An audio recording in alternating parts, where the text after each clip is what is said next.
Good evening, everybody. Welcome to another live stream. Good to see everybody in the chat. Regulars It's been ready a and while. waiting.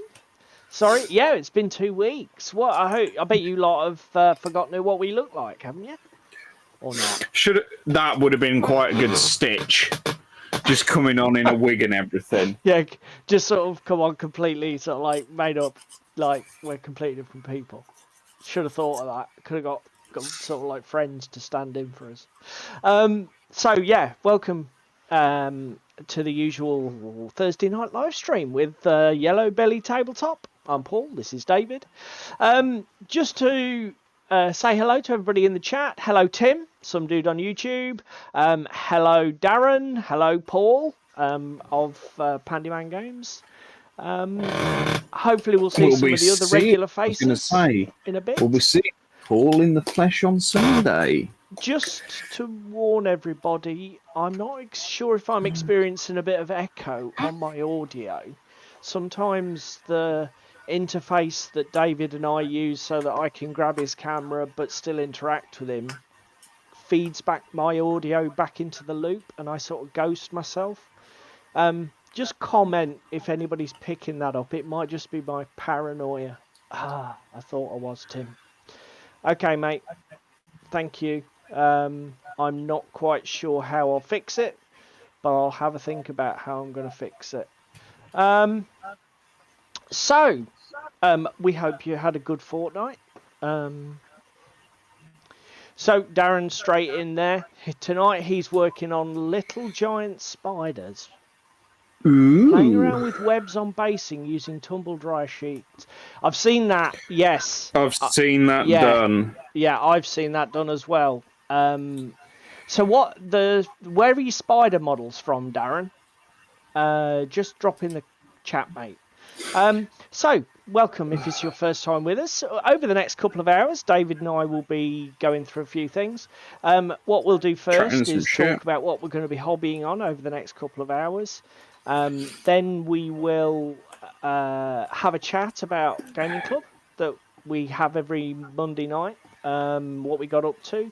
There'll be 2 weeks to cover for games for this week, but we'll fill you in on last week when we were away on a break. And then we've got some chat about news and things. It's been a bit busy. Tim's working on some... Now, this is that terrain challenge that you're doing with Ben, is it, Tim? Finishing off your tavern. I must confess, I do like the look of it. I got the big tavern model. I've forgotten its name from Foreground. Foreground. Yes, yeah, I know it had a name, but I forget what the name was. And I wanted to dress my interior very much like you're planning to do from your scratch build. So I can't wait to see what the finished thing looks like. We've got a bit of sort of like YouTubey stuff that we've been to talk just about. General And then internets as well. Yes, and then about hello, Cheese Me Stroke Limburger. Good to see you, sir. Then at about 9 o'clock, we'll get into our main topic, which, as you've come to expect from us, is going to be pretty much an unstructured waffle. But the gist of it is size. Does it matter? Does it matter? What about Assassin's Creed? Oh my god. Fuck Assassin's Creed, it's too big! I was thinking, to be fair, I was actually thinking I haven't...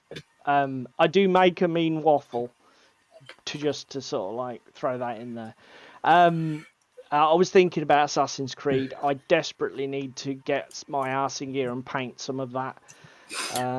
So you can hold me to account? I've spoken about it on stream before. I was nibbling away at little models, and now I've hit this thing where I've got to paint like about 30 models to actually move forward, and it's like, really? Okay. So yeah, that's what we're going to be doing tonight. So, do you want to go first, mate, with your hobby? We can do. Let's try and not take my fingers off. So, Oh, at the moment, I am on Operation Prep for playing Flames of War. So we're currently, what, about T-minus 3 weeks? I was just about to ask you, when had you got that calendared? September, October, but that answers my question. Shit. So currently, I'm prepping all of my Woodland Scenics tree bases. Right, okay. While I was off, I was a very industrious fellow. Yep. And I painted some fields, boys and girls at home. So this is 2 colours of Rattlecan primer from, I can't even remember the company, Painter's Touch. Okay. Painter's Touch, Painter's Touch, Espresso and Nutmeg. And then this evening, I have just dusted on some German camouflage beige in a couple of areas to bring the highlights up, because at this particular angle, etc., you can see it, but when you pick it up vertically, it's a lot harder to see. So for highlights on the table, I've got them all to do. They're going to have 2 different colours of flock on them and a bit of static grass, so we might get round to putting some of that on later. What are you going to do? Are you literally glue dotting and sprinkling and just get the pseudo random? Yes. Okay. That is what I will be doing. I am not applying it to the entire thing. No, that's fine. Because I mean, we want them to look like cloud fields anyway, don't we? Yes, we do. Crop rows or whatever. So, handy dandy tip for all of you at home with Woodland Scenics armatures: don't do a David and make the tree before you've cleaned them up, because effort now to clean them. So there may be some profanity for the next 25 minutes. What? So you should have basically mould lined it and scraped it before I started twisting it to shit. Yes. Yeah. Okay. Schoolboy error. Yeah. No, that's fair. I probably would have done exactly the same thing if that's any consolation to you. Luckily, I only did 4. All the rest are still nice and flat and all attached. Yeah, so we're going to sort that out. The mould line, I imagine, runs in the same line, the same plane. Yes. Now you've twisted everything. You've got to literally scout it out, have you? Yeah, gotta find it and take it off. Ooh, oh dear. Whoopsie! To be fair though, mate, do you need to bother? I'm terrain. just bothering a little bit, all right? Yeah, just leave me alone, because I will be triggered otherwise. I'm just saying, give yourself a break. I don't think, given that is... I mean, again, when you get all the foliage on it, you're not going to bloody see half of it, boy. No, but I want to knock them off because I don't know how well the foliage is going to apply or stick yet, and I've got to paint these and dry brush these yet. Right. And some of these ejector marks are a little egregiously big. Yeah. So we're just going to take a knife to them and clean them up. Slash my fingers. Well, I'll leave you to do that before we end up with... So if you do hear screaming, look away. Because there probably will be blood everywhere. There won't be any blood or flesh on camera. You'll be fine, people. So for myself, let's turn this on. I'm in the middle of... So many weeks ago, months ago, in fact, I made a plan to resurrect Slaves to Darkness. For those who are old enough here to remember what that is. I've just fucking seen teens comment in reference to tonight's show topic. Tim, you're a bastard. What do you mean? That's what she did. Ploughed. I just ploughed. So yes, Slaves to Darkness. So me and my mate V both made up warbands. I'm doing Khorne, he's doing Slanesh from the original book. We rolled up our mutations and our initial followers.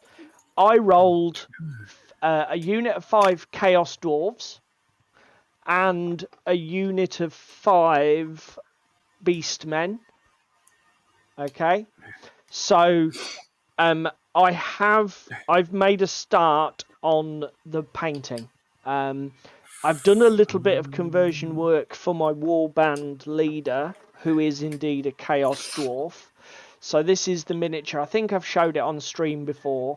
Yeah, I think you showed it while you was bastardising it, to be brutally honest. I've only got one other thing to do. He's got the large hands mutation. So I want to remove these hands and replace them with Orruk hands from the new GW Iron Jaws models. Okay, but he's got the head of a Juggernaut, and I think the other, that's the correct spelling, Jerry. The other mutation I rolled was small body, I think, which is virtually impossible to model, so I'm not worrying about it. I'm just going to go. Didn't say where he had a small body though, yeah. So this is, I don't know, 80-90% there. I just need to literally do the hand swap and then replace the weapon. Then I've got the Mantic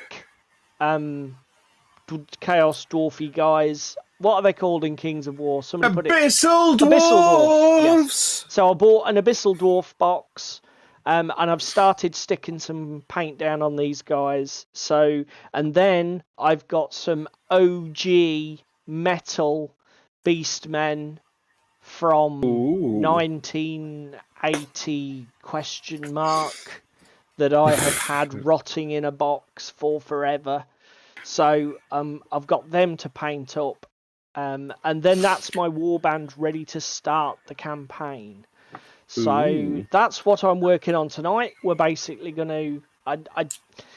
I'm just literally batch painting. I'm going to get the green on these guys. We're doing gloves and the skirt in like a German uniform, Vallejo model colour. Of course you're going Christmas tree. To be fair, actually, let's have evening spab and eggs.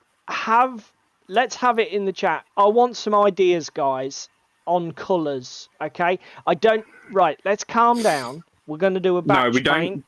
Actually, you haven't yet shown the boys and girls how your Carnivale mini ended up. We'll come to that in a minute. Oh yeah, I've got that here to show everybody, which I'm really pleased with actually.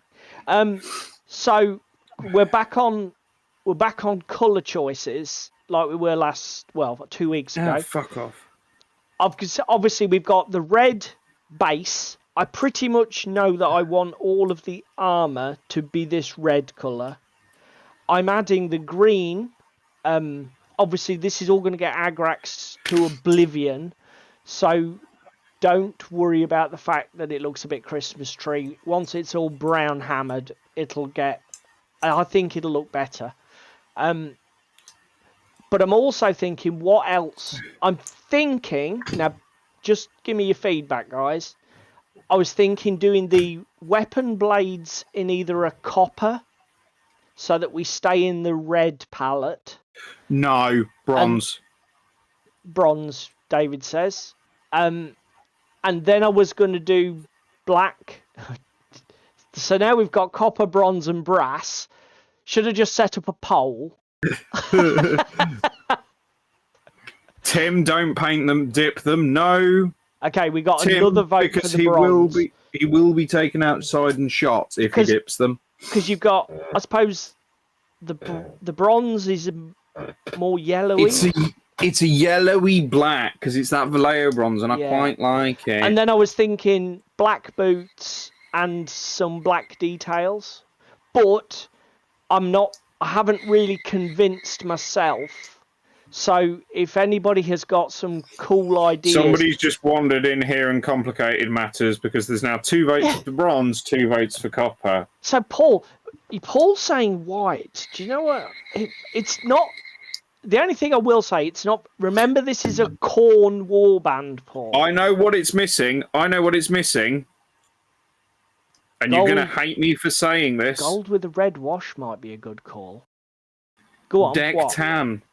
Oh, fuck off with your deck tan. I'm not putting deck tan on this as well. So deck tan is the best. Where would you... If we go white, what do you think? Details on the shield? Details... Where are you thinking for colour placement of the white, Paul? Inspire me, sir. Inspire me. Anyway, that's what I'm going to be getting on with. Let's crack on with the rest of the show. Right. What do we do at club? Let's go. Go! club, go! Right, club night. Well, 2 weeks ago, I wasn't at club, so you can just speed run that fucker. Details on the shield, Jerry. Now, I was going to do Blackbeards, Jerry, but you reckon white. Oh, do you know what? White, They're selling white me. is a fucking genius idea for the beards, because you don't see white bearded dwarfs that often. You don't, do you? No, you see a good ginger dwarf. You see some black and brown haired dwarves. You might have sold me on the white. Although I do like the gold with the red wash for the weapons. So you reckon no black at all? I suppose it is a bit cliche, isn't it? What? Black and red? It's a bit... hang on a minute, David, I'm being trolled. I've just realised. No, boys and girls, you have not been... He has not been trolled, has he? That's it. I've been trolled. God damn you. How could I be so fucking stupid? White beards. Yeah. Fucking bastards. You don't see white beards on dwarves. I'm just saying. Yeah, but they want me to basically paint them all like Father Christmas. I'm not painting them all like Father Christmas, all right? I think you should paint them all like Father Christmas, because Father Christmas is an instantly recognisable character, that will look nothing like Father Christmas. So what, I'm going to paint the Beastmen like elves then, yeah? Yes! So we paint the Beastmen with, like, green bloody... Oh, no. Yeah, fucking ostentatiously violent lime green stockings. Oh my. Oh my Christ. What have we done? A Christmas themed corn warband. Candy. Oh. Candy stripe their spears. Oh my God. In fact, I was just going to say, look, you can, let me put my camera back on. This is crazy. Like, I was just sitting here looking at these bloody miniatures. This axe, you could even do it like a candy cane, couldn't you?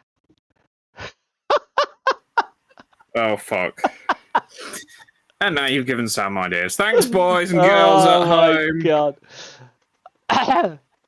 To be fair, I don't want to be taking till Christmas to do it. Oh my God.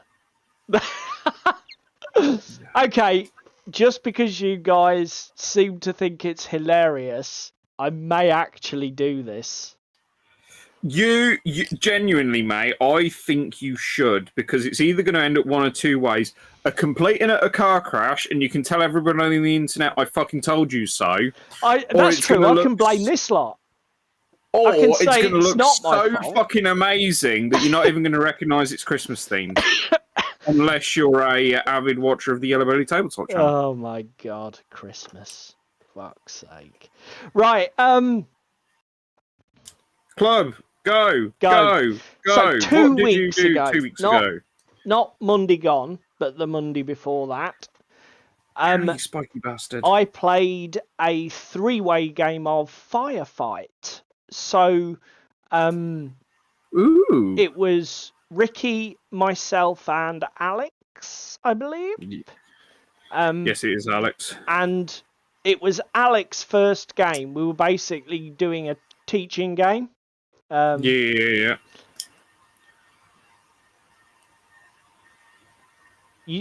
Did you say? I'll scroll back and see if you said where you got your spiders from, Darren. I missed it in all the chaos of Christmas nonsense. Where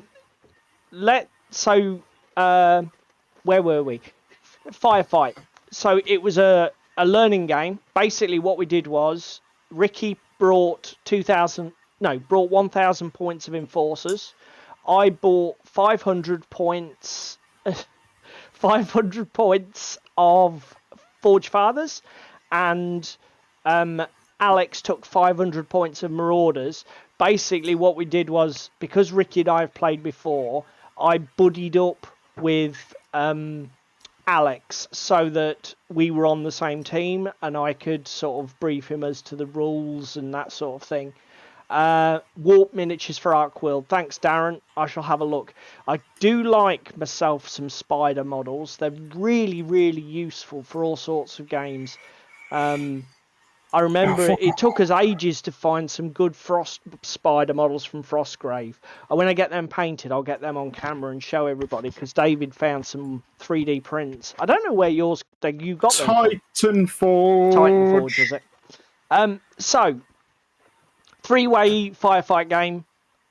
Forgefather Marauder Alliance versus Enforcers. Fan-bloody-tastic game. Alex had played 40k before, so it wasn't a complete... He's not a complete sort of like novice at wargaming. But it was a great game. It was a draw. I can't remember the mission we played. I can't remember off the top of my head. Because you're old and senile. It was one where I think it only mattered about seizing the objectives at the end of the game. So we had a mad scrap. I know what it was. It was a hybrid of kill points and objective points. So the primary objective was to kill enemy models, but then there were objective points that you could grab, and if you held them in the last turn, they counted as 100 points worth of casualties. So it created a nice little hybrid dynamic.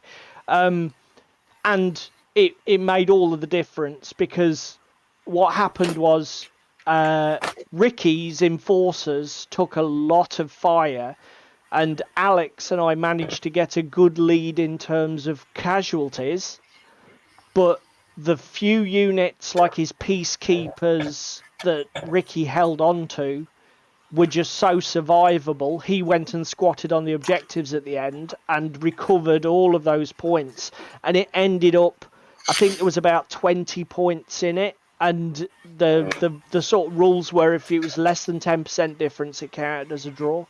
So it was a really close game, and like every game with one exception, I played one really swingy sort of like curb stomp game of Firefight where I got completely mashed by Ricky's Enforcers and didn't even get on the scoreboard sort of thing. But apart from that one game, I have found that Firefight is such a good game for keeping you engaged and being tense, and it's every game, it's like it takes you to the last turn, the last activation, the last die roll.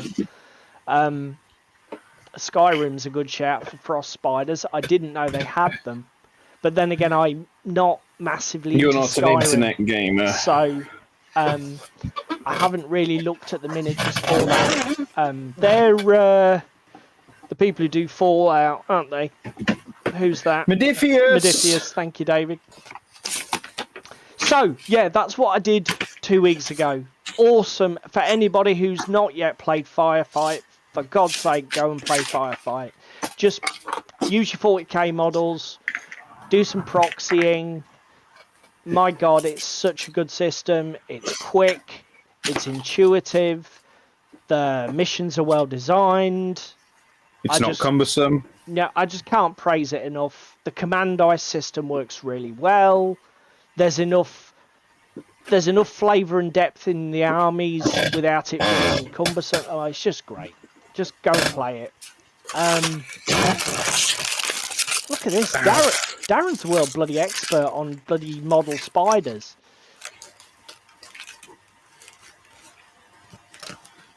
Oh, you've ordered that. And it's gone missing. Is it missing in post or just delayed, Limburger? Okay. Interesting. Yeah. I'll be honest, I'm trying to cut back on my expenditure, but I am sorely tempted by the new book with the new Annihilation mode game. Again, there might be a bit of bias to our experiences with Firefight here, because Ricky and I do tend to play with quite a lot of infantry. We don't have the big toys, but I find the games work really well. Ricky's just got a Strider, which is like the dreadnoughty thing. But okay, so you've had it delivered, but not okay. whatever. So, yes, that was what we did a couple of weeks ago. And this week, it looks a bit different. We played some Gaslands! We did. This was my... Fuck, was it a good game? Yeah. It was a fucking good game. Yeah, I've got a ton of the old GW ones, to be fair. That's interesting. So, Wargames Atlantic Spiders, Cheeseme's used them as Gobbo Cavalry. Nice. Yeah, Ooh. Gaslands. So, this Monday just gone, we did Gaslands. It's only my third game ever. Now, Dave, what did we have? 5 players? We had 5 players, 30 cam builds. Yeah, one car apiece. Had Trevor played Mishkin. Yep. Ricky played Miyazaki. Yep. Alex played Cult of the Inferno. Yep. You played Idris like a dickhead. Yep. And I played Highway Patrol. Yeah. It mainly performance cars. Nice. There was only one car on the grid, which was Alex's Cult of the Inferno car. As is to be expected from Gaslands. There was many, many, many shenanigans, including the Highway Patrol player forgetting to read the memo and going into the lead very quickly. Although you've got an ability that if the bogey's in your rear arc, it does something, doesn't it? Yes, but no, if I'm in the bogey's rear arc. Oh, you've got... Okay, yeah. yeah. So it doesn't... Yeah, that was a schoolboy error then, getting into the lead. What were you thinking? Yes. It was a fantastic game. Again, Alex, this was his first game. Alex at the moment is in this sort of like wild-minded, I must play every game sort of like mode. And he just literally can't get enough of new game experiences, which is so cool. Absolutely legendary. So it was his first game. The rest of us had played at least once before. As I say, it was only my third game. But, fuck off. Ricky ended up winning. We didn't sort of finish the game. Nobody got past. We played Death Race. Nobody got past the final gate because with 5 players, we just ran out of time. We spend a bit of time at the beginning list building for the new players, and we didn't get to the end, did we, mate? No, we didn't, unfortunately. But again, absolutely fantastic game. We've got we've got some of the rules wrong. I think we've been doing our shift dice slightly wrong. This was Gate 2, which was a complete fucking, I'm going to use the phrase, car crash.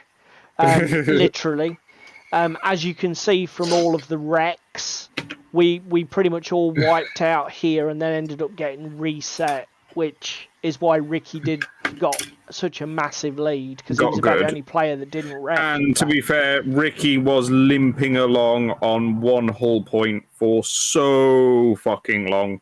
Yeah. And then, to be fair, Ricky was a victim of spite in that when David and Alex both respawned, instead of re-entering the race, they basically just positioned their cars back at the gate 1 and just sort of chased Ricky and smashed into him and wrote him off to stop him winning. So it was quite a spiky game. But do you know what? It was bloody great fun. I had a disastrous game as Idris. I just didn't get any of my combos off. I ended up going the wrong way, coming through gate 1, and then getting wiped out by some idiot throwing a Molotov cocktail, I think it was. Wasn't it? No, nobody would have thrown a Molotov cocktail at you. I have no idea what you're talking about. You don't know what I'm talking about. You're supposed to be the police, you nutter. Well, you were wanted dead or alive, so I went for the dead option. Yeah, okay, yeah. Admittedly, I was your appointed foe, so I suppose it was fair. But, do you know, after we finished the game, oh, will you just fucking stick? Yeah, Luther. Do you know what? That's a good show that disappears up its own arse a bit at the end. it starts off strong, but towards the end, it just got ridiculous. Spam an egg. Which game? Because which YouTuber?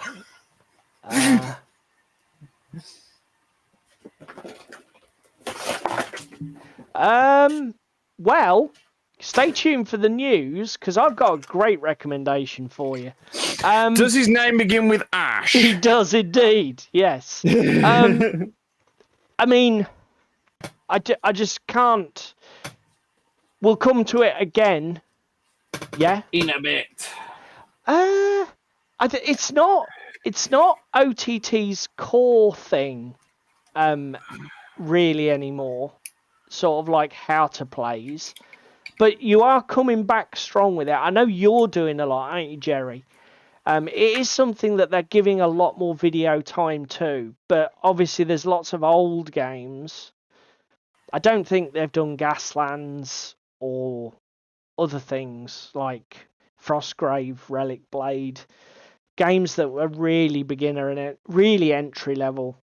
I don't think OTT have done them, but Ash certainly has. Anyway, in summary, what can we say about Gaslands?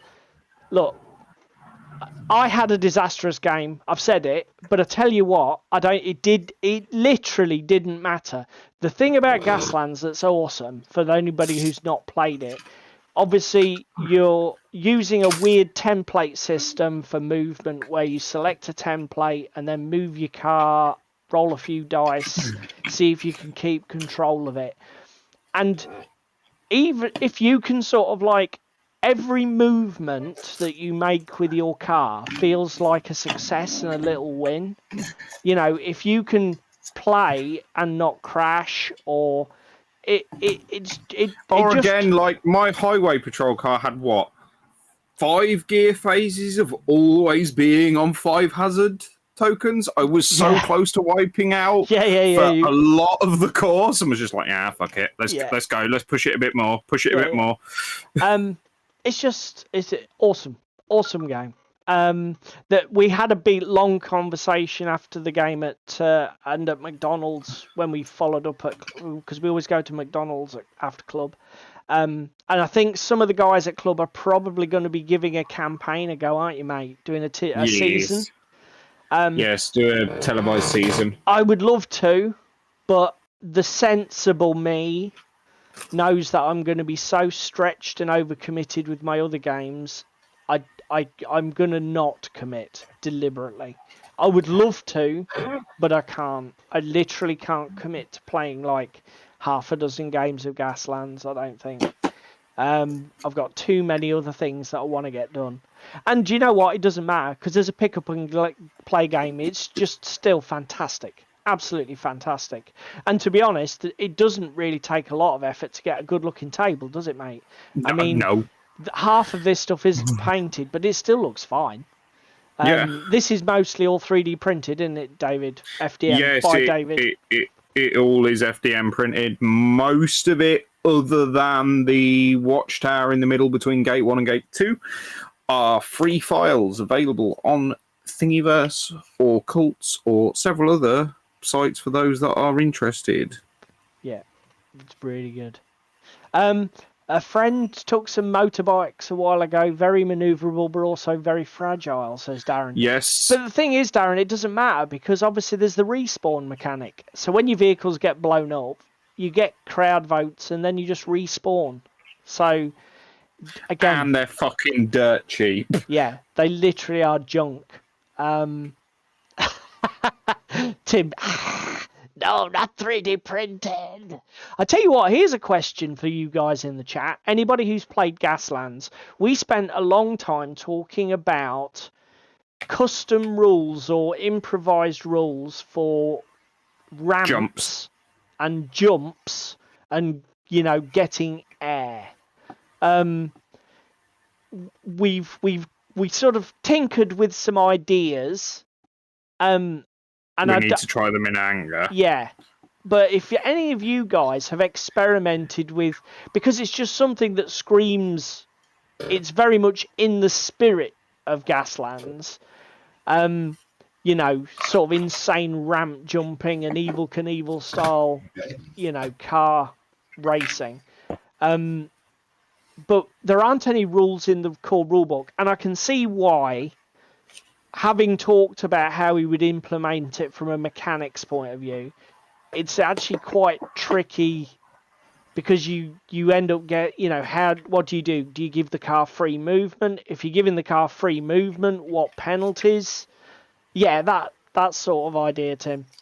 As I say, in terms of game mechanics, if anybody's come across anybody who's done a really good house rule set, or if you've done one yourself, either messages or put in the comments even, that would be amazing.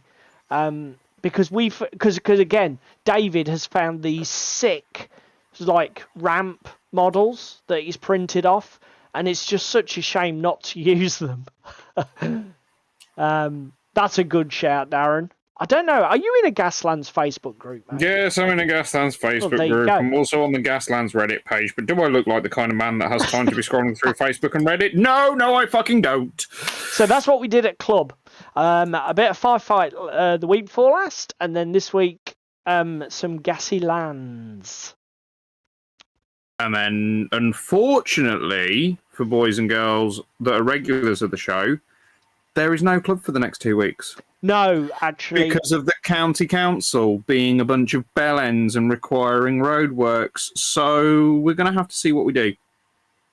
Ah, fucking Jerry. Jerry's done it again. So is that a board? Is that a forum post or something on BGG, or is it like a note on the game? So. Well, from the sounds of it, Mike put them in, and then they were removed prior to the game release. Oh, mate, fucking hell, that's it. Off we go. Jerry, I know. We should get the Thunderbird theme. That's what I'm going to do. I'm going to get it, and we can play it every time Jerry posts in the comments. International Rescue.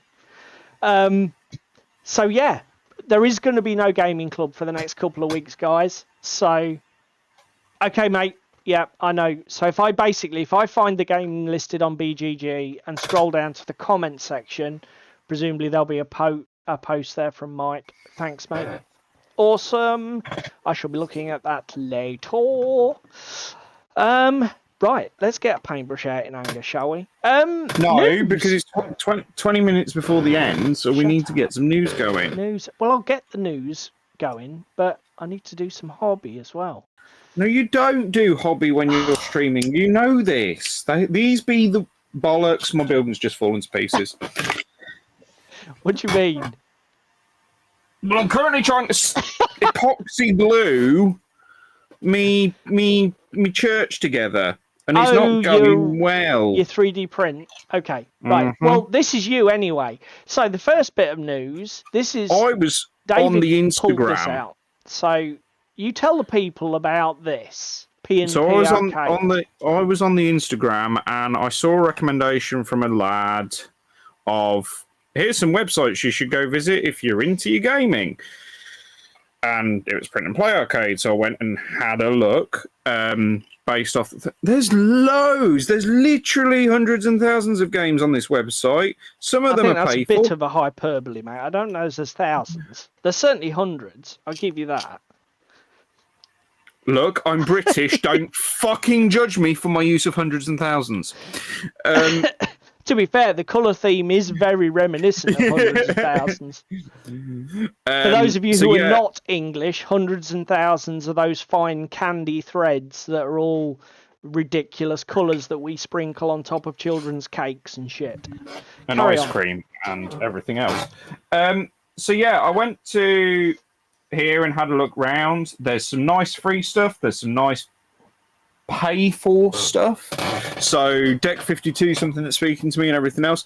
There's a really good sorting system. There's solo stuff. There's multiplayer. There's everything that you could ever want. So to fill in some of the blanks that David's not, to fill in some of the assumed knowledge, what it is essentially a library of games that you print and play. So all of the assets can be run off on a home printer, stuck to cardboard, and then just you print and play, like the name suggests, card games, board games, etc. There are, and basically this is just a huge library. It's categorized by game style, number of players, individual manufacturers. There are a lot of them for free. Some of them you have to pay for. I think some of them are Kickstarter previews. Yeah, it's just essentially a huge repository of shit. And even the pay for ones, I was looking the other night, I found a couple that were about 25 or 30 US dollars, and they seem to be pretty much the most expensive ones. A lot of them are like everything else $5. Is like, there's a lot that are sub 10. There's even more that are sub 5. And it's, you know, they do vary in quality. You know, some of them, the artwork is horrifically basic.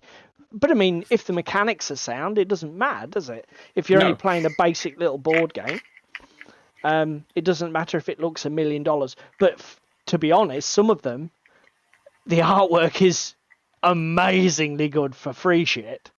It's really, really, really good. You just think, Jesus Christ, there's some shockingly talented people in this world who don't put any value on their fucking talent when they're giving stuff like this away for free.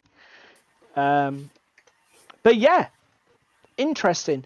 And have you actually downloaded and played with anything? No, I haven't yet? had chance to have downloaded or play with anything yet. I will download some stuff and play with stuff later. Fuck's sake, everybody at home, this is not an innuendo-filled show. Yes, it is. Don't let him tell you otherwise. Carry on. I'm not downloading things and playing with them. I'm just saying. Okay, this is not fucking working. What's not working? Epoxy glue. Well, the clue is in the name. It is epoxy. Why? What's it not gluing? Your FDM? Mm-hmm. Why? Because don't forget, I've scaled 28mm down to 15mm, so I only have like a fucking half-mil fucking floor to glue stuff together with. Why don't you stick it to a base? It will be stuck to a base, but I need to know what size I need to cut the base. Okay, well, can't you just butt them up against each other and draw around them on a sheet of A4 or something? No effort. Oh, God. So I'm going to take the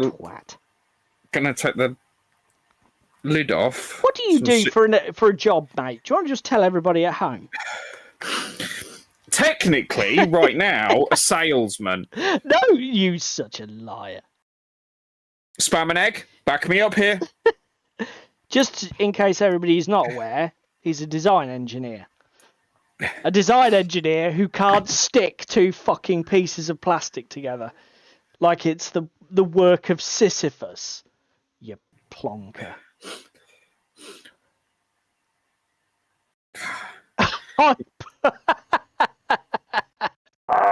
Fucking lids. Did you see Darren's comment? I think the innuendo's hyperbole.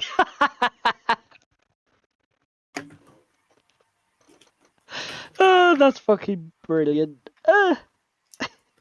Yes. He only designs and tells everyone else they are bad. I feel attacked right now. I think you probably know Limburger. Have you met him through work? Right, let me talk about some things. I haven't mentioned him in a while, and to be fair, I haven't really watched much of his content in a while because he's sort of things have slowed down a little for Andy over on Blackjack Legacy. If I do watch anything, I'll be fair, it tends to be his Monday night live stream. And this week's was a cracker. It was a really good one. So I thought, you know what? I'll give Andy a shout because I've not given him a shout for a long while. This week's live stream, he basically discussed, a bit like we do in a very roundabout, rambly way, interacting a lot with chat. He discussed about whether, you know, some of the stuff that we see online or on YouTube is as positive as it could be. You know, with the pressure for something that I've constantly been a sort of like a flag waver for is this business about pro painting and painting to the absolute top standard. Degree. I remain convinced that you can take this sort of like that you can take this pro painter thing and it can actually become demotivating and counterproductive. And he was basically discussing around, even just dressing tables and, when you've got these professional studios that are literally paying companies to make their terrain, paying companies to paint their armies, and then they've got, bespoke designed gaming spaces, and whether it's actually in a way a negative thing and actually it's giving us all, what's the phrase I'm looking for? False illusions. Inadequacies about our own gaming. Like I say, very rambly, very long watch, but worth it. And as I say, I thought I'd give him a shout. This other one is the guy we've mentioned earlier. So, Spam and Egg. This chap, Ash Barker, Canadian, previously Games Workshop, now runs a one-man show called Guerrilla Miniature Games. If somebody was to, I think he does some of the best how to play videos out there, and he does a lot of indie niche games that will appeal to the beginner. So, as we mentioned before, games that are quite simple in their execution, things like Frostgrave. What's the new one from Stargrave? Vince? What's the new one from Vince and Atom? Don't know. Space. Somebody in the chat. The Space Station one. Space Station Zero? 5 parsecs. Space Station Zero. He is doing 5 Leagues from the Borderland. But yes, Guerrilla Miniature Games is a channel. If you go to his channel and then search his video list for Let's Play, that's the tag he puts on the beginning of all of his tutorial videos. And I just think they're really watchable. He's got he comes across really well on camera, and he explains himself clearly. He does do the more sophisticated games. He does Infinity, he does Malifaux, the really more challenging games. But he does do a lot of these beginner-friendly intro-style products. So, yes, that's who I'd recommend. Coming back to why I actually put this on the news, I don't know who is with us or watching us who follows Ash, but Ash has recently had some problems with money and cash flow. To summarize it as simply as I can, Ash rents a unit that's his studio, which, as was it Limburger said, he's like a one room that he lives in. No, it's Darren. But behind his studio, he had a large industrial room storage area, and he had a local, I believe they were a bathroom fixtures stockist that sublet that part of his studio space, giving him an income stream. Those guys have now left, which has given him a huge amount of space, but has taken his income away. So he's currently in flux in that he's probably not going to get another tenant for it. So he needs to justify paying for it by using it. So he's looking to completely reform the way he does things on his channel, completely change his content schedule. It's all up in the air. And basically, I just wanted to be one of those people who highlights Ash's channel so that he can get as many supporters, subscribers, and most importantly of all, Patreon supporters as possible. Ash puts everything on YouTube. His Patreon supporters subsidise what everybody else watches, which as a Patreon supporter myself, I don't care. The bloke deserves it, and it's great to see the channel. I mean, I think not paywalling his content is awesome, and I'm glad he doesn't. The problem is, it means that obviously, because he's not paywalling anything, he can be a victim of his own generosity in that there is no incentive for people to pay for their content because they'll get it all free anyway. Literally, the only thing you get from Patreon that you don't get is not video content. Because he's a game designer in his own right, and he's designed a zombie apocalypse game, which I can't remember the name of because I'm old. Steel Rift? No, he's done a mech game, Steel Rift. What he will occasionally do for his Patreon subscribers, he puts campaign rules, scenario rules, game beta rules up. So, last days, thank you, Jerry. So you do get you get a bit behind the scenes and you get access to a little bit more than the YouTuber. But the video content, he doesn't do any exclusive shit for Patreons. It all goes up. Ash's Patreon is literally one of the most generous that I've ever seen.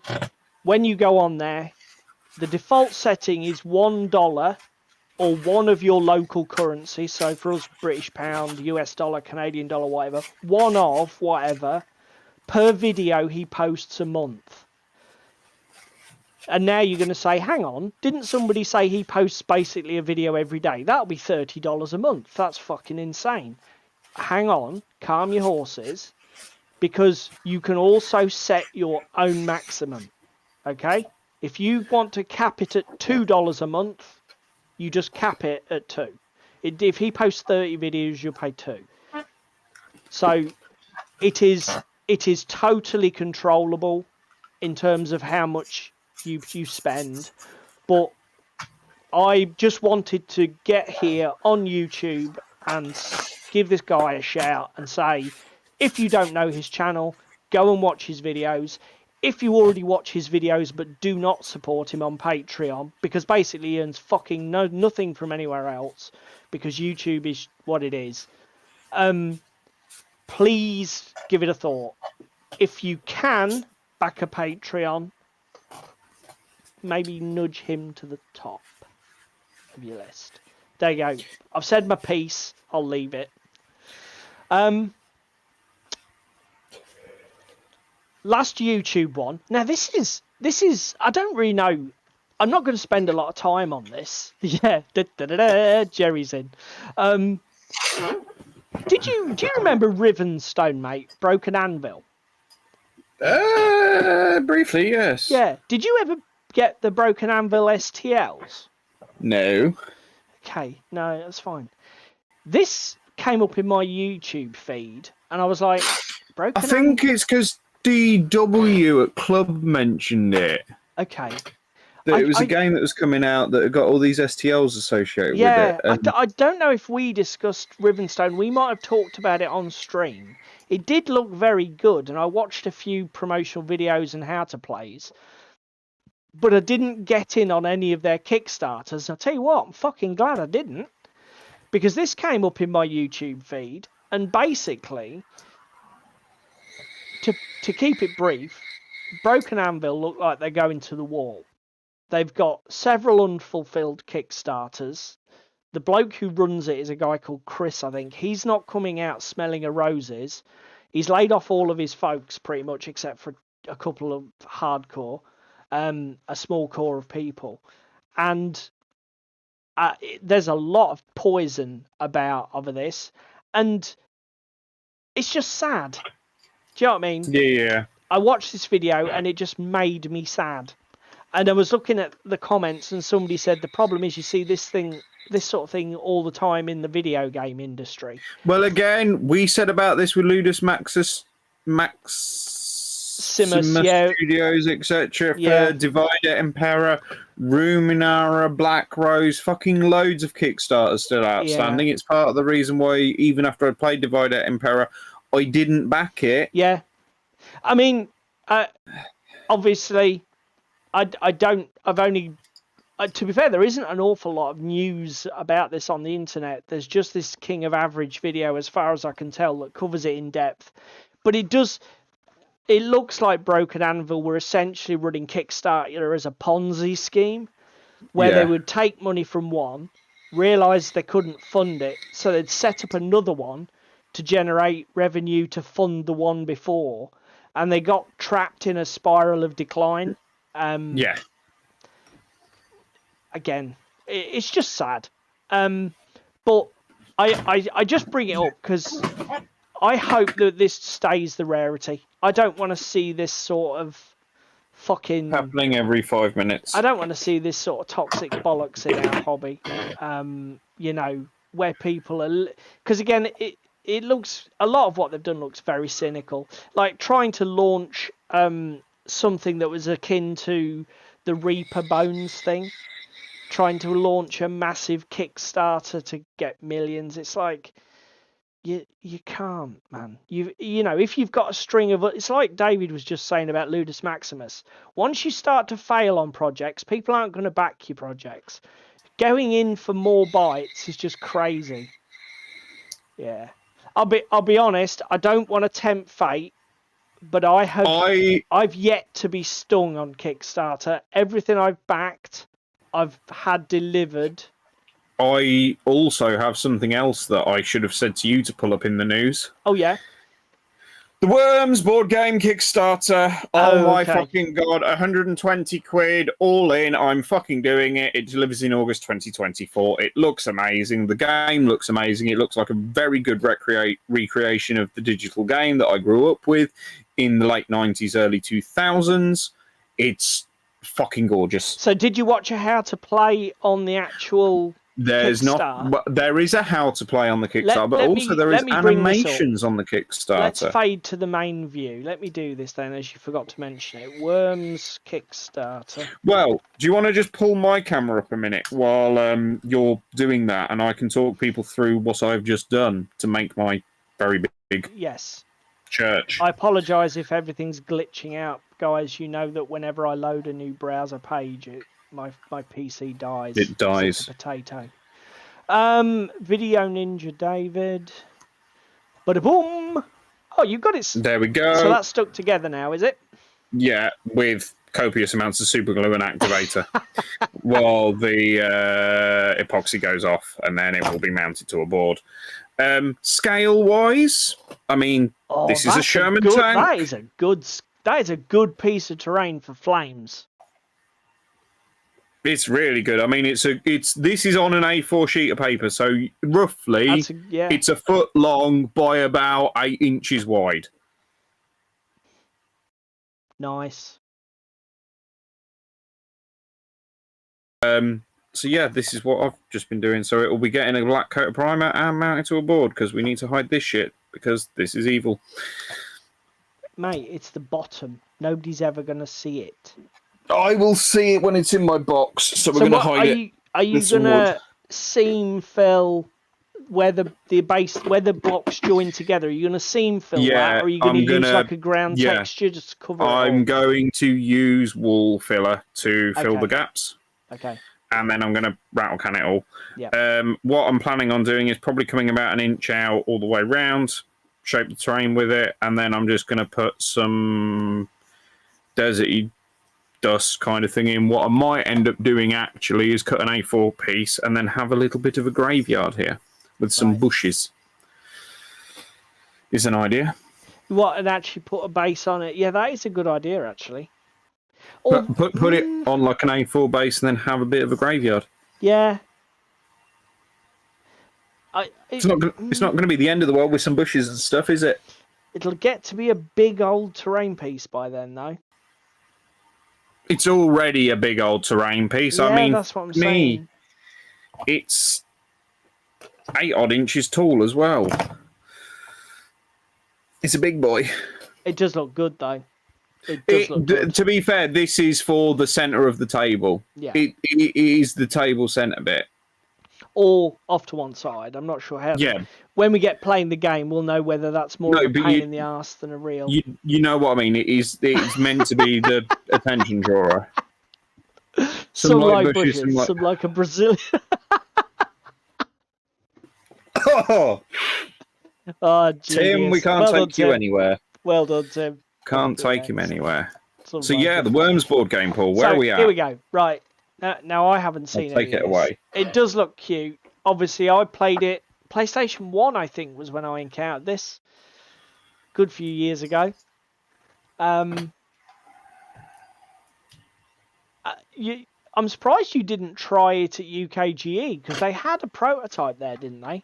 No, they didn't. They were just showing stuff off. They had the worm sculpture hidden inside a box. Okay. Because it was announced at UKGE. So, and you're definitely going in, are you? So I'm going all in. 120 quid gets you what? All of the core stuff. The models do look fucking amazing, I'll give you that. 45 worms, terrain, tokens, hex dice, everything else. 45 worms? Yeah, daily reveals. What is this? This Armageddon pledge? Yeah. Collector's Edition, Extra Landscape, Candy Ice Palace, Deluxe Neoprene Playmat. Fuck me, man. Yeah, okay. I'll give you it. Obviously, I wasn't massively in love with the property, but I can see why you would be into this. And it does look cute as fuck. See, the thing is, I grew up on Worms being the game that I used to play on the computer. Yeah. What's this? Custom D12, is it? By the looks of it. It is for some of the scatter and stuff, I believe. Okay. Right. Tim, cool. And when's it also delivering? Pushes up August 24. Okay, you full year then. Okay, so you got plenty of time. Yeah. And how long to go on the project for anybody who's into it? I don't know. Scroll up. You're on the website. Yeah, I'm just checking now. 14 days to go. Is that all?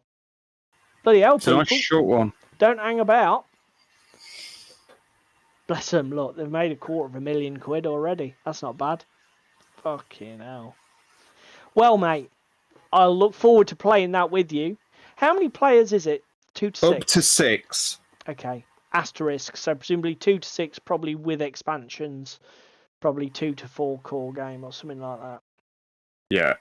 But still. 10 plus, 45-minute play time. Very cool. It's going to retail anyway, just maybe not with all of the worms. Yeah, Jerry's just said it pushes it to 6, presumably with some sort of pushes it to 6 players. Yeah, to be fair though, what did we say about League of Infamy? I get what you're saying, Limburger, with it going to retail, but as somebody who enjoyed playing with like David's League of Infamy collection that he got from the Kickstarter, I wasn't really that interested in the retail pledge version afterwards, because so many of the super cool bits and bobs, like the sort of cool characters, the werewolf, dwarf, and all the weird custom stuff, minis, they're not available in it, and it's sort of like nah. So Mantic are they're a bit too good at this Kickstarter malarkey. Who'd have thought it? So yeah, nice, mate. Good job. Well, it's 9:05, and I think perfectly that's pretty much all of my news. Oh no, one more thing. Let's mention this. I don't have a lot to say because I don't know a lot. Game of Thrones. Everybody who's been watching for a while might know that I'm a massive Game of Thrones nerd. Fuck. What? I've just seen who this is fucking by. Night Models. Night Models. Yeah. These are going to be fucking gorgeous, aren't they? I've already got a fair bit of A Song of Ice and Fire. To my shame, I've never played it in Cold Blood, but I do have a lot. I'm rereading the novels again at the moment because I'm fingers crossed. I'm just dying for the George to get bloody Winds of Winter in print and get it out there. But oh shit, I'm really liking the look of this because basically it's going to be Skirmish, A Song of Ice and Fire by the looks of it. So you're going to get all of the characters from the Game of Thrones property, but it's going to be small scale, individual miniatures, not mass combat. Same property, completely different play experience. I'm pretty excited for it just to collect the miniatures. I think I do love Night Models. Oh, fucking hell, Jerry. Jesus fucking H. Christ. Oh my God. It'll be Wheel of Time all over again, Jerry. Wheel of Time all over. Somebody get Sanderson on the phone. The beat to it, Darren. Oh dear. To be fair, you're probably right, Jerry, but I like to delude myself. I tell you what, the man lives in hope. All right. I tell you what, he'd better fucking not die before he signs my copy of a Flight of Dragons, or Dance with Dragons, or I will be pissed off. Yeah, there was a render for Jon Snow that I saw in Google News. I don't think there's anything else though. Did you say you've seen news that say it's kicked out to next year now? So there's going to be nothing happening for a good few months. Flight of Dragons is a good. I don't know, mate. I'll just have to Google that, I guess. Did you you said that nothing's happening for this for what, a good 6 months? Okay. See, you're in the loop. That's a shame. Okay, well, just out of interest, Jerry, are you going to be covering it much on OTT, do you think? If you were to read your tea leaves, what do you think? Should I keep clued up? Are you guys going to keep me in the loop, do you think? Or is it something that might not find space on your agenda? While Jerry's giving me a response, let's go to the main topic, shall we? The other reason I'm excited to play this is Ricky, who I'm playing a lot of games with at the club, thinks he's a massive Game of Thrones fan, and I'm hoping this will be right up his street. Okay, that's fine. In that case, Jerry, I'll calm my nerves, and I will rely on you guys at OTT to supply the good stuff. Give me the info when it's available. If it's something that you guys have already been, briefed on into, that's cool. Right. Game. Oh my God.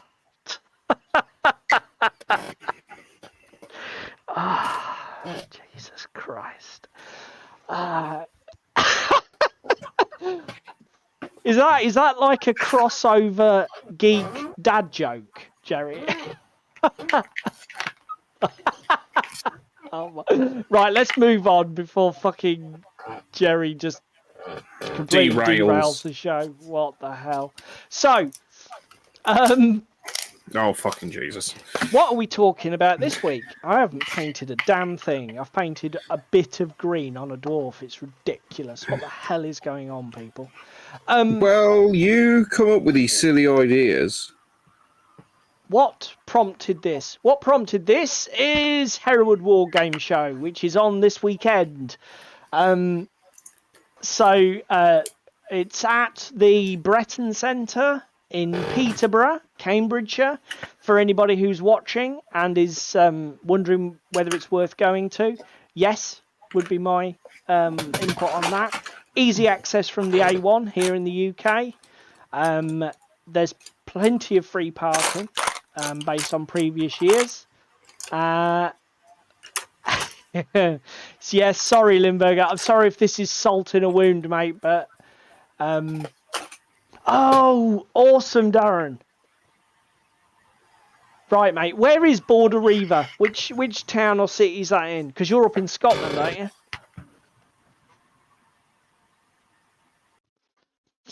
Anyway, this is why we wanted to talk about this. Now, it's something that David and I sort of popped up as a topic when we... Oh, Gateshead. So not quite that far north then. Geordie boy. We posited this as a topic after Dicini. Yes. Yeah, that's what I've just said, mate. I went a bit too far north. I overshot. Don't you be labelling Northern English people as Scottish people. You'll be making the Scottish and the Northern English people very angry. Yeah, we'll have to spend some tax and fix that fucking wall. So yeah, we posited this after Dicini, which was the show we went to in Norwich. Yeah. And basically, what we found with our... Having just come off the bounce of UK Games Expo... Well,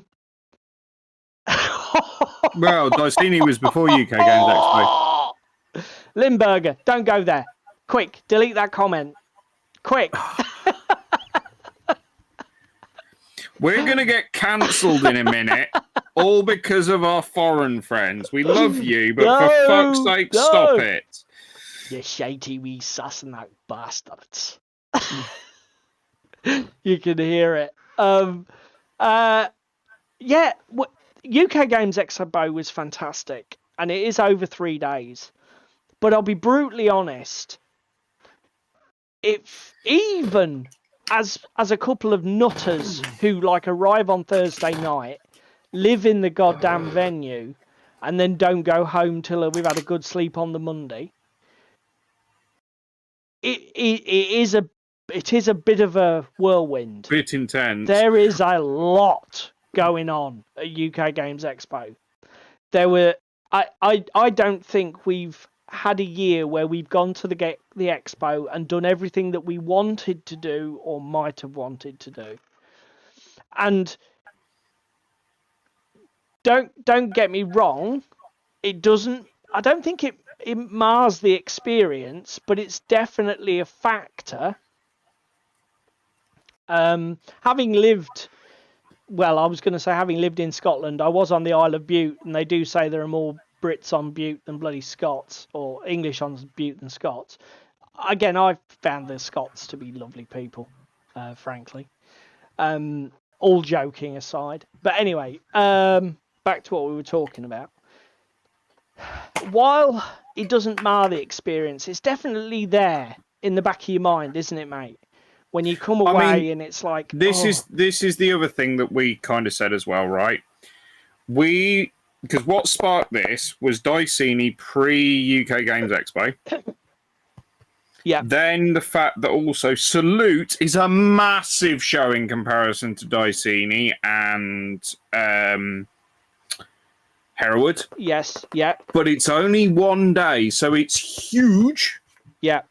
And yet you only get 1 day to do everything. I mean, Jerry will have the actual stats, but for a 1 day event, there was 100 plus 190, 180 tables or something.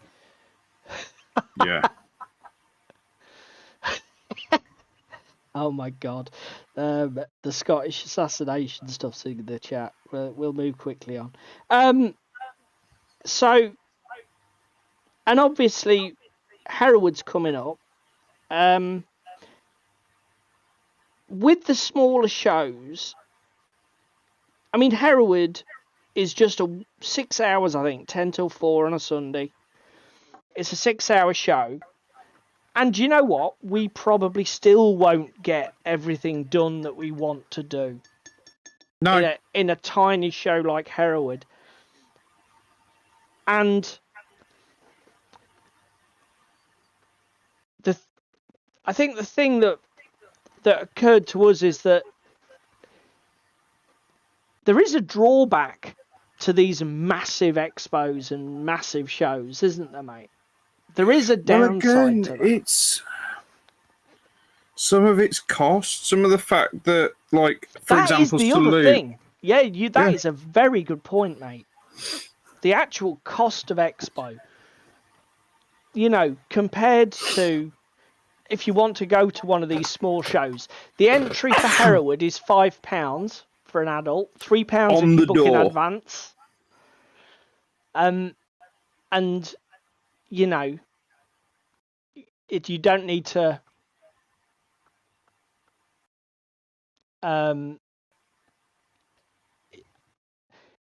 you know, you don't need to stay overnight. You've got a bit of petrol and a bit of food. It's like UK Games Expo is an expensive experience to stay and experience the whole event, isn't it, mate?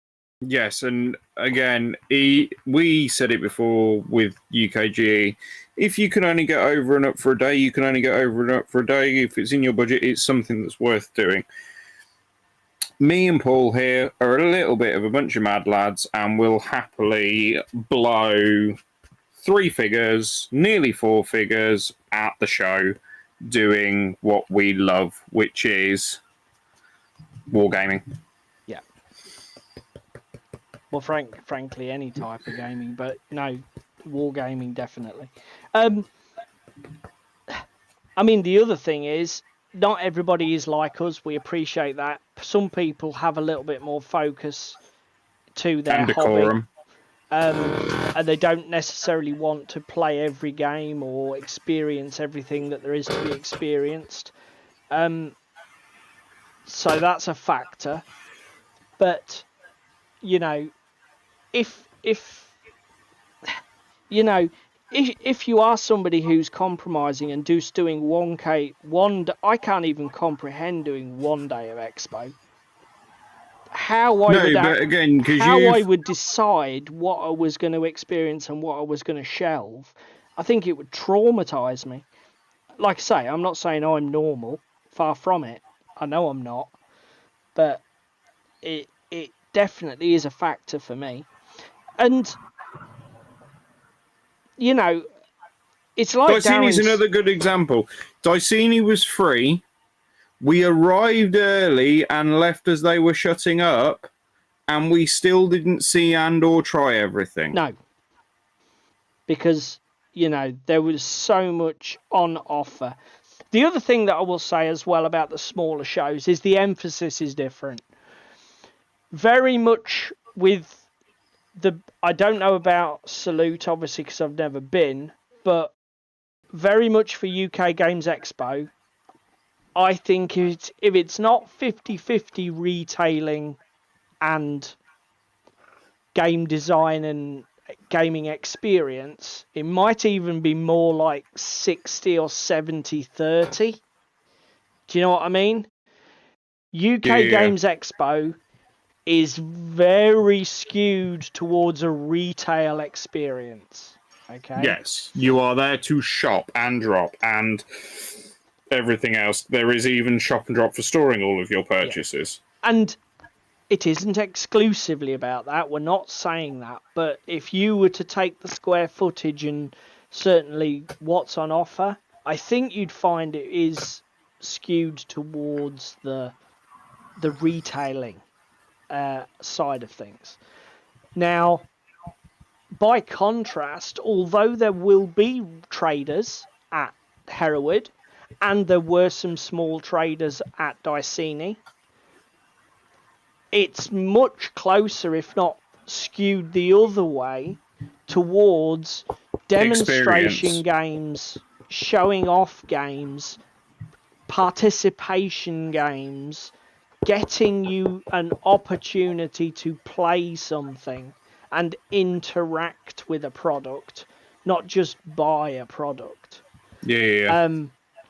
And like Darren said, Darren's got his Border Reavers event on, which I'm going to have to look into, mate, because I'm becoming a a bit obsessed, frankly, with the network of small shows. I was gutted to miss Partisan, because Partisan's literally just up the road for us in Newark. But it had happened so close to UK Games Expo. For us, there was the sort of like the fact. I mean, certainly I've got a wife and a job, and if I too many weekends away, and I'd end up in the divorce court. My wife's tolerant enough as it is, but even she can be pushed to the limit. To be fair, obviously, I don't. It's good to get your input, Paul, because obviously Paul is a small game designer. Yeah, that's what we found at Diceni, and that's also what's going on at Hereward. I'll go through some of the games and that in a minute. But it's obviously with these local shows, it isn't manufacturers so much as local clubs and local societies who maybe are, I don't know, within a 40 or 50 mile catchment. They just come in to show off their clubs. I know Grantham are there, aren't they? Yeah, and that's Grantham, Huntingdon. There's loads of them. But let's do that. Let's go through before we move, because there's an extension to this conversation. Before we move off Hereward, let's talk a little bit about. No, in fact, let's do it the other way around. We'll finish with Hereward. Yeah. Keep one eye on the clock, David, and when it gets to about 22, we will kill the main conversation and go back to Hereward. So,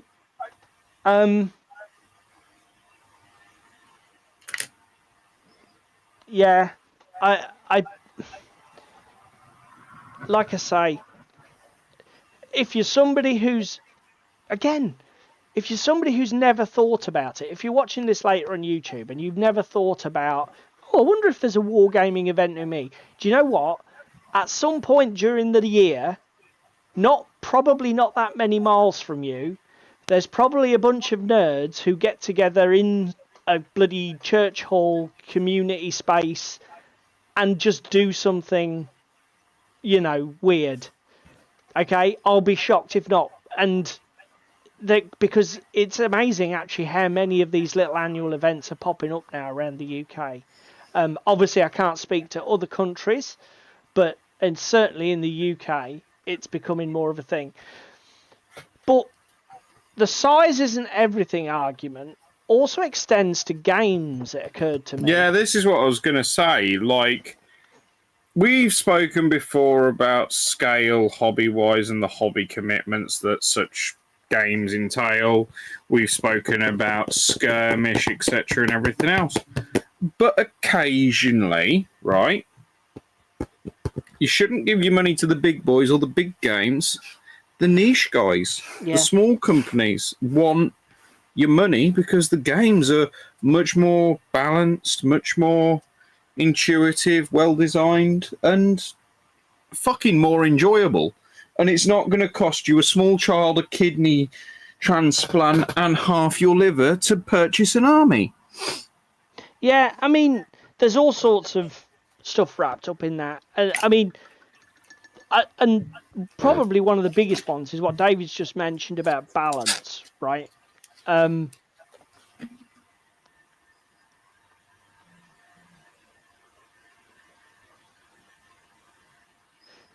we go. We shall have to message Paul. I've made an executive decision. Paul, I don't know how would you feel, mate, about coming on as a guest and maybe talking about the Pandaman tour and what events you've done this year.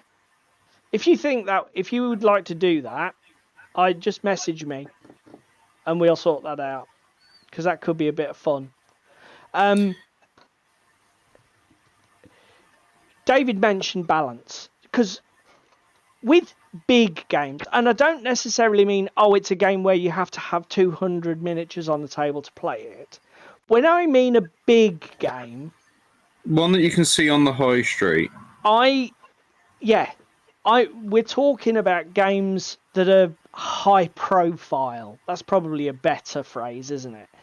Because with high profile games, they tend to have a massive back catalogue of miniatures, So there's a bewildering array of product to buy. The whole meta, and we'll have to get in touch with Paul, mate. Remind me. Yeah, I will do. The whole. If not, he can kick our ass on Sunday. We give you permission, Paul. That's true. We'll see you in the flesh and maybe chat about it.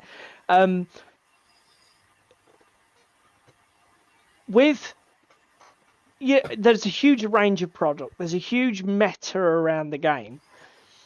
And the problem with all of those gaming assets and all of those rules and all of those models is balance is bloody hard. Trying to keep a game balanced over a decade's worth of releases is hard. Okay? And I don't think anybody should feel too ashamed of getting it wrong occasionally. When you have that many assets in your gaming space, you're going to struggle. The best game designers in the world are going to struggle. But it occurred to me over the last few weeks, I've played games like Gaslands. It's literally a rule book, some templates, and some toy cars. The whole experience, the whole space for experience in Gaslands, as an example, is quite small. When you look at it, you'd think, oh, there's not much there. You've only got rulebook. There's not even any expansions. There's no extra missions. There's no extra. Yeah, it's not Frostgrave. There's no this. There's no that. There's no the other. Well, no, there isn't. But the game is still good, and there is still a lot to experience in that game.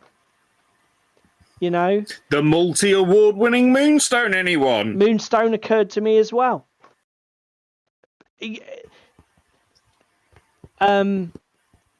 Another one that occurred to me was, in a way, Armada is still there. Armada is still quite. It's on the small, cusp, isn't it? You know, Armada's got a nice. I'm talking about Mantic's Armada at this point, not the bloody Final Fantasy Flight thing, Star Wars thing. The Mantic's Armada is in this position where everything's still quite manageable. There's what is there, about 6-8 factions, something like that? Yeah, something like that. And you've got about 8 to 10 models or units for each faction, maybe, including all the flyers and the weird shit. Yeah. Don't mind me, I'm just shaking my I'll have to check them out later, Tim. And again, bigger isn't always best. I have got to the point where if I play things like 40k and AOS, I'd rather not bother. Do you know what I mean? Yeah. They're just too cumbersome. They're too big. They've gone from being a pleasurable experience to a chore. Yeah. And I'm currently covered in fucking flock. The games I get excited about now are things like Silver Bayonet, Gaslands. I still want to do Dracula's America. Yeah. I was looking at, is it The Chosen Few? I think that's I'm not sure. It's Napoleonic's, Jerry will know. It's a Napoleonic skirmish level game rule set. I'll tell you one I just saw today that keeps getting fucking advertised on North Star. Yeah. Is the World War One alternative one. I can't remember what the fucking name's called. Jerry, come rescue me. Please. Yeah, I thought, is it Chosen Few or Chosen Men, Jerry? Chosen Few, I think. But again, I can see me getting increasingly into Osprey. Jerry says Daggerland. Is that the one you meant? No. What was it? I'm gonna have to go. What is it? A World War One. Yeah. What, skirmish level? Chosen Men. Yes. That's the Napoleonic one. Chosen Men. Bear with. But a war transformed. A war transformed. Yeah. Well done. Yeah, Paul's got it. A War Transformed. So, right, I'll have to have a look at that, mate. So what drew you to that? Just Paul's clarifying. It's set in Daggerland. It's set in Doggerland. Doggerland, sorry. That's why I wear glasses, folks. But yeah, it's basically a weird World War One game by the looks of it that allows you to use wizards and bits and pieces in it. Right. So we shall Sweet. Right. see what actually... I mean, Darren's input us onto that non-random deterministic The Woods, was it? From I know the one. Oathbound. I mean, Jesus. Those are the games now, I look at them and I think, ooh. Ooh. Do you know what I mean? Yeah, I know what you mean, mate. Yeah, The Woods. 218 pages, Jesus Christ. Is that an Osprey one? That's more like an Osprey library, not an Osprey fucking book. Their stuff doesn't normally run that thick. Or is he on about War Transformed? I don't... Yeah, I think he's on about War Transformed. Wow. Fucking hell, man. You've not played it yet, Darren. Oh, mate. Right. Damn, you live so far away. Why can't you live down the road? We could sort that out. That'd be awesome. Where does he live? Northeast of England. Oh. We're gonna have to go take a visit, aren't we? Yeah, Doggerland raises up from this. Oh, so it's okay, mate. I get it. So it's basically it's Cthulhu-y, yes. Right, you've got me now. Yeah, that sounds fucking cool. Mate, Darren, you need to get your finger out. Are you serious? If anybody hasn't subscribed yet to Darren on Instagram, please do. Demon Sub Minis. Is it all one word? Darren doesn't have his trouble getting his finger out generally, from what I can see on Instagram. Stuff spews out like it's on a production line. I think he's cloned himself. But yeah, so what do you guys think? Let's have some input for the chat for the last 10 minutes. Are we a couple of twats? Or weirdos? Or is this a, you know... Have I just ruined my tile? I think I might have. Are we completely wrong? Oh, you can't beat the spectacle of a big, well-supported war game. You know, these small niche games are all very well, but they'll never have mass appeal, and they're just a footnote in the gaming calendar. You know, the footnote in the gaming annals, if you like. I'll be honest, I think it's where the real sweet stuff is.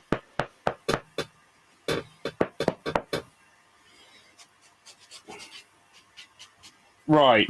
Can I, in a second, get an opinion? Go for it. On if I ruin this or not. Bear with me. Let me make a without looking, first. I can tell you definitely ruined it. So Why? Jerry says GW's hot shite. Echo that, mate. Smaller companies are great. Also, games clubs running their annual events are cracking. Small is great and can last for ages, says Tim. Example, Battletech. I mean, I'll be honest, Tim. Blood Bowl is a bloody good example. I know it's a property from our most hated foe, but Blood Bowl again has that quite compact experience. Even over however many fucking decades it is, there's still 20 teams? Maybe? Yeah, including all like the new fucking nobility variants and the weird ones they've brought out in the last 5 years. Right. Down to camera, sir. Yeah, Frostgrave is awesome, Darren. Again, Frostgrave, you've got the core book. You do have a lot of expansion material. I mean, Joseph has really banged out some support material for Frostgrave, and it is getting a bit expanded now. But it's just extra missions, it's extra story, it's extra fluff. The core game remains what it is. I'm not eating glue, Tim. Sorry, mate. I'm chatting to the audience and not doing what you want me to do. Here we go. Oh, Ooh, okay. So, okay, we've got opinions here. The reason I say this is ruined is this flock is a bit clumpy and bushy. Yep. Whereas this flock is nice and flat and lays flat. So this has got 2 colours of flock on it and all the 2 colours, etc. and everything else. Yep. Here's one I did with just 1 set of flock on it. Yep. What do we think? Do you because this is a bit yellow, isn't it? Not only that, have you put 2 large patches? Are the patches too big? I apologise if everything's going to glitch out. People. I'm going to the internet. Paul Howells, how does it look with the tank? Let me get a tank, sir.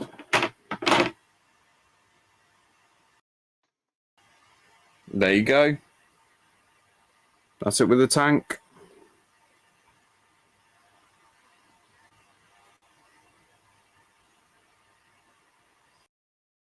And then that is the tank on the other one. Just my 2 cents. I can't find a good photo on the internet to back it up. But I think doing it more widespread but a lot thinner. Yeah, the problem is, Paul, I'm trying to glue stuff to carpet tiles. Yeah. So I've got a feeling of if it goes a lot thinner and getting it to adhere. Well, can't you just spray the whole lot with watered down PVA when it's ready to be finished? Yeah, but I want them also kind of to be scale agnostic. Bear with me while I grab a 28mm mini. There we go. Okay. To be fair, though, this is only the first step, isn't it? I mean, I'll be honest. I think you should ignore me, mate. Darren and Paul think it looks fine. I'm just a bit concerned about this colour. I like the tufts, and I'm going to ignore you on that. It's just this colour with this matte versus the green with this matte. It is a bit yellow. It is a bit yellow, but the other thing is this camera is renowned for not showing fucking colour balance at all well. Thank you, Jerry, you fucking legend. Darren, add some spider webs, it makes everything better. Oh, fucking hell. Jerry, priceless. I mean, look how fucking neon green the lid of my Tamiya extra thin cement is. It's not that green in real life, boys and girls. I see what you're saying, and yes, it does look a little bit yellow. I suppose I could sprinkle some of the green onto it to tone it down once it's dried a bit. But I'm just thinking before I go and bastardize them all with adding yellow to all of them. If you apply a wash to that, or any kind of ink or stain, will it fuck it up, do you think? Pass. Pigment That's or a what wash. I was thinking, Jerry. Knocking it back with either a green or a brown. Even if it's really thin. Because effectively it's flock, isn't it? What you've done is stuck yellow sponge to that. I'm not sure. I think Null Oil's probably a bit overkill, Paul. But I'll probably go for a natural tone, like a green or a brown or a EyeAmPhibian. Sepia. Seraphim's a bit orange, though. Yeah, it is a bit vivid. And even if you don't... I mean, something like Agrax 50-50 with water.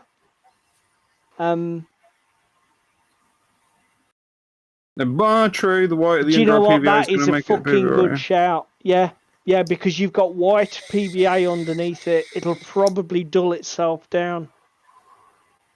Yeah, no, that is a fucking good shout. Yeah, no, that is a very good shout, Jerry. How thick did you put the PVA in?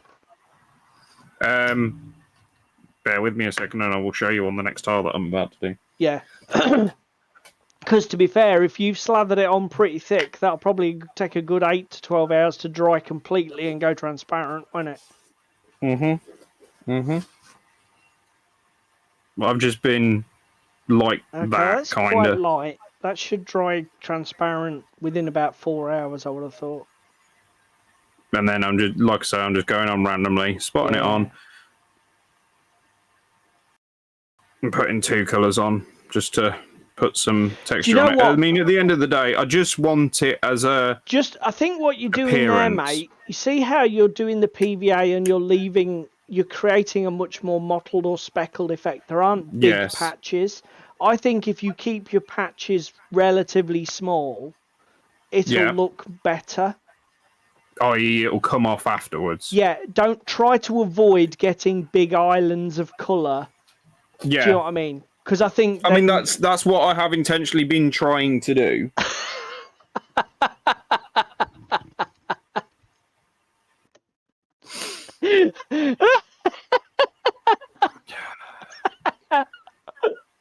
Oddly enough, Jerry, it never came up, mate. It wasn't. If that comes up in the pub quiz at the company barbecue tomorrow, Jerry, I'm fucking quids in. So, thank you. Oh dear, fucking hell. Why can we never take Jerry anywhere? I tell you what, it gives me an idea as a pharmacist. Maybe there's a market on the International Space Station for, you know, simethicone or these sort of gas dispersants and indigestion remedies. Anyway, we're getting off topic. Are we? Oh, it's 20 minutes.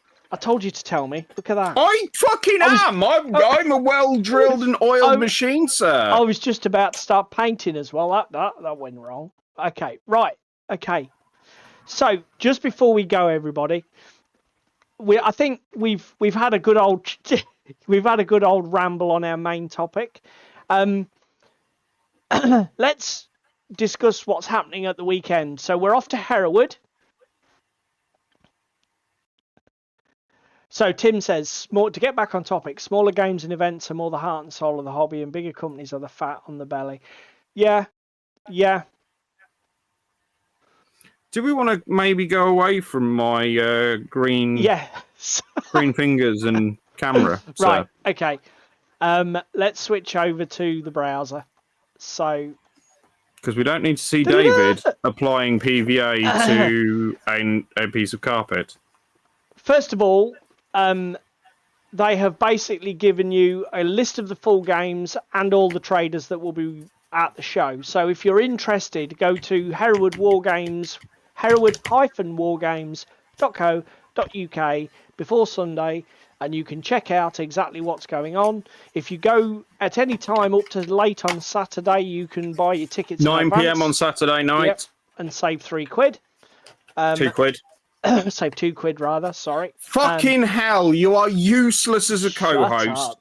No, I'm great as a host. You're great as a co-host because you correct all of my mistakes, which is the way it should be. Yeah, but when I'm correcting every fucking word that's out of your mouth, it makes you a shit host. Shut up. So we're just going to talk about the games because that's frankly all I'm interested in. I don't want to spend too much money when I go. I think that's probably madness because I will spend a lot of money, but I don't want to. So let's talk about the games and what we're excited about. So first of all, there is going to be the KB Club are bringing Maneuver Group set in the modern era, which is a 1-144 game. And also Star Wing, which is a 6mm sci-fi game using an original set of rules. Looking at the little picture here, which sadly I can't make any bigger, they're using Star Wars X-Wing minis. So I'm guessing Star Wing is like a space combat type game. Yeah. Does that interest you, mate? Oh, I tell you what does probably interest me and interest Ricky. Yep. That the modern one. that you said just before? Yeah, Maneuver Group.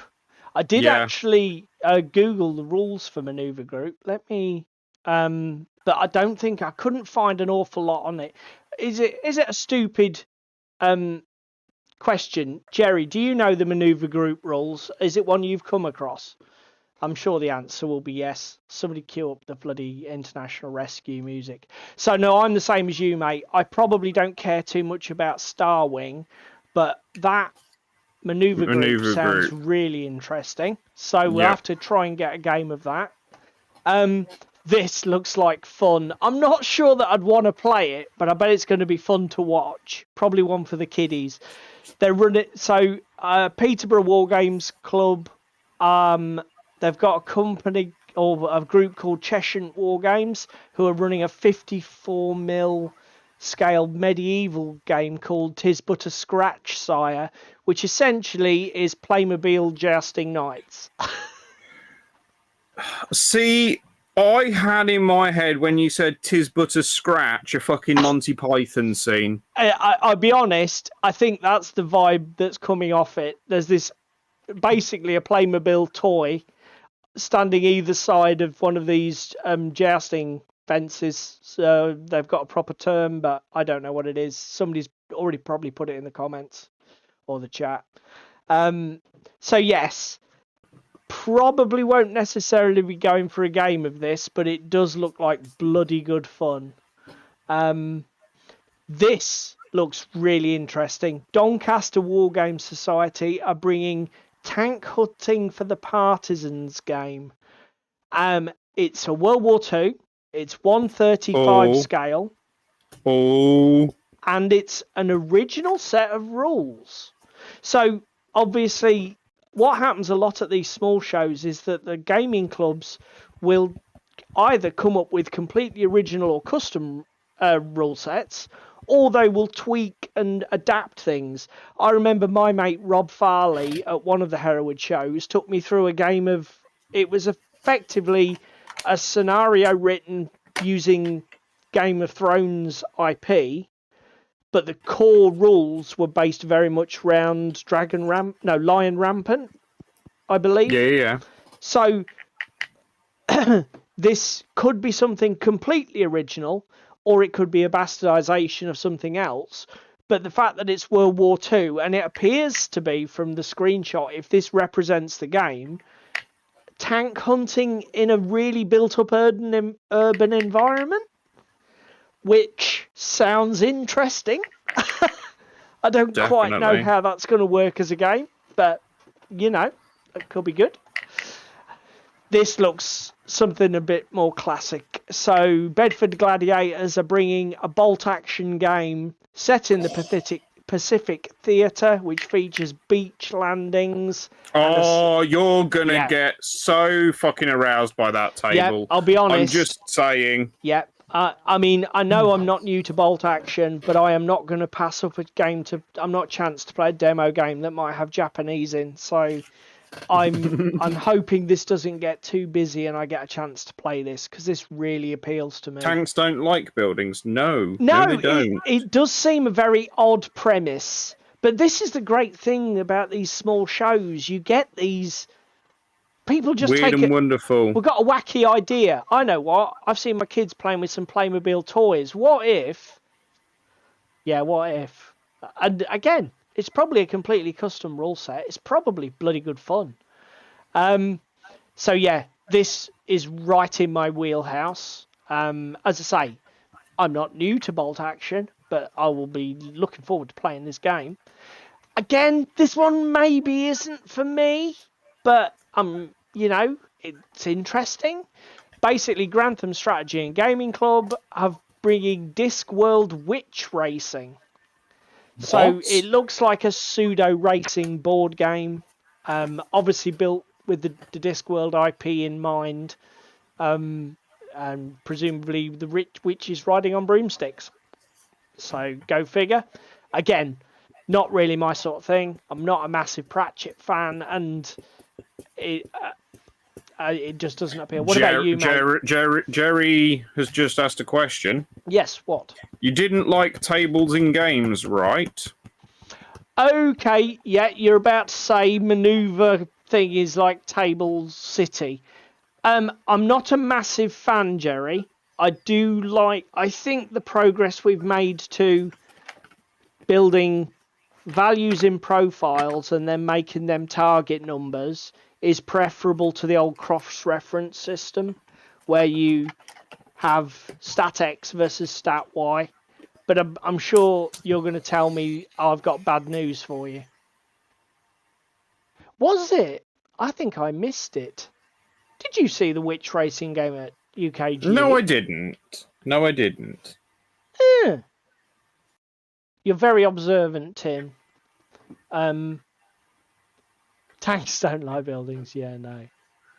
Yeah, see, because to be fair, do you know what, Jerry? That's why your coverage of the one in London. Oh my God, I'm going. Salute you, retard! Salute was awesome because you just picked... Arcs of fire plus minus 22.5 degrees when tank is buttoned up, so 90 degrees unbuttoned. Oh my fucking God! Oh my God, Jerry! Oh my. Right, okay. Jerry's just scaring us now. I don't know who this is. Some sort of like shonky outfit called Pandyman Entertainment. Obviously, Paul. Only joking, Paul. Paul who's in the chat. Paul Howells is going to be there with his trench offensive game, and presumably you'll because when you were at Dicini, Paul, you had some of your other bits to threat show off level for your threat level game. So presumably you're going to have that with there as well. Have you? Are you still running the same board, or have you built a new one for the trench offensive, or is it still the same one? Just wondering, just asking for a friend. I'm sure we'll see on the day. Looking forward to it. I shall be making a purchase. I tell you what, yeah, because you've bought the new models, haven't you? Well, I will when I pay Paul for them. I just told Paul to bring them for me. To be fair, there's a slight difference. I might have a look. Well, I tell you what, I was thinking. Paul has got new Ottomans and new British Indians. So I thought with you having American and German in the starter set, yeah, fuck it, let's buy some British Indians. Yeah, okay. Right. And then if we can bully Ricky into buying the Ottomans, we've got the full set. I could just get them anyway. Mm-hmm. This is true. Then we do have the full set. Oh, same board with a sad face. Oh. But threat level demos, Paul. That's cool. That's something we should look at. Do you know what I was thinking? If we can find... Because when we played at Dicini, we didn't play with the medic, the healing mechanic, did we? The medic phase. No. And we were sort of winging it because I believe you'd forgotten to bring your crib sheets, hadn't you, Paul? So it might be worth us having another lag. We'll see how time goes. But yeah, threat level. We will definitely come see you. We will definitely purchase stuff. This looks like something we need to look at. What's this in big capital letters?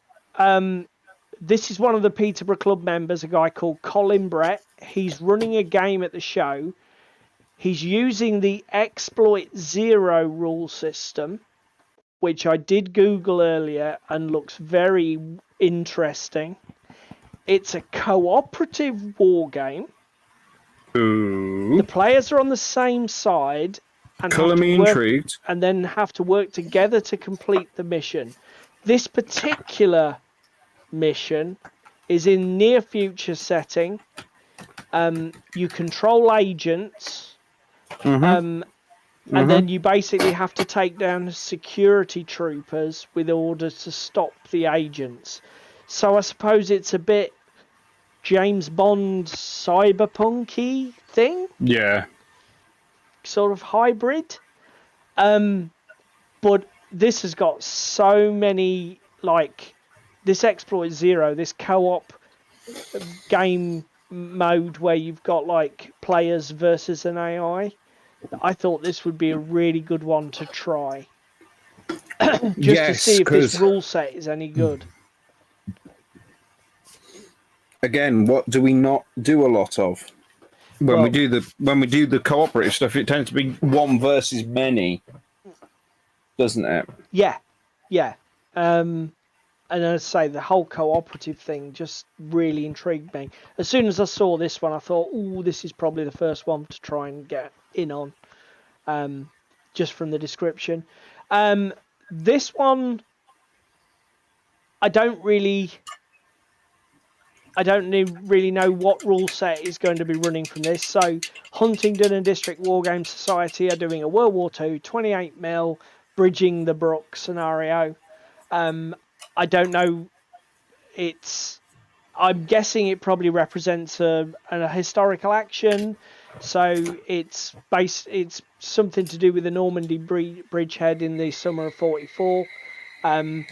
Whether it's bolt action or a different 28mm rule set, don't know. Post doesn't say. But it does look interesting. We're both into our World War II, aren't we, mate? Yes, we are. This looks cool. And this was exactly... when I was preparing for the show and read this, I suddenly started thinking about Chosen Men again. Because it was like, skirmish Napoleonics. So, 54mm Napoleonic era game. Put your teeth back in, old man. It's got a weird title. Again, a bit Monty Python. Will the last marshal out switch off the lights? Presented by the Cranwell Wargames Club. It's using the Sharp practice rules, which I've never played. I don't think Jerry's not a fan because of random movement. Jerry, did I remember right? Out. I've got to shut my window because apparently moths like to come in. We've also got... Oh, this might be yours, mate. Andrew Dickinson from Leeds, all the way from Leeds Wargame Club.